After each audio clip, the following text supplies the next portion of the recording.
Iran America युद्धाचा परिणाम भारतावर जाणवू लागलाय। देशात काही दिवसांपूर्वी व्यावसायिक सिलेंडरचा दर वाढला। जागतिक बाजारपेठेत कच्च्या तेलाच्या किमती सुद्धा वाढल्या। त्याचा थेट परिणाम भारताच्या बाजारपेठेवर झालाय। काही प्रमाणात पेट्रोल डिझेलच्या दरात सुद्धा मोठी वाढ झाली। त्यानंतर काल पंतप्रधान नरेंद्र मोदी यांनी पेट्रोल डिझेल जपून वापरण्याचं आवाहन केलं। यावेळी एका वर्षासाठी विदेश यात्रा, सोनं खरेदी करणं टाळण्याचंही मोदींनी आवाहन केलं होतं।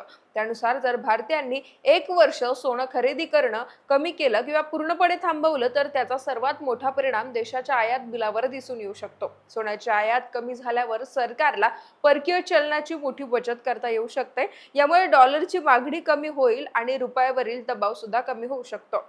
यामुळे भारताचा करंट अकाउंट डेफिसिट म्हणजेच व्यापार तूट कमी करण्यास मदत होऊ शकते। सोप्या भाषेत सांगायचं म्हणजे देशातील पैसा परदेशात जाण्याऐवजी देशांतर्गत गुंतवणूक किंवा मग विकास कामांसाठी अधिक वापरला जाऊ शकतो। तर भारतात सोनं हे फक्त धातू म्हणून मानलं जात नाही, तर परंपरा, प्रतिष्ठा आणि सुरक्षिततेचं प्रतीक म्हणून त्याकडे पाहिलं जातं। दरवर्षी देशात शेकडो टन सोन्याची खरेदी केली जाते। सण, विवाह सोहळे आणि गुंतवणुकीच्या नावाखाली मोठ्या प्रमाणात सोनं खरेदी केलं जातं।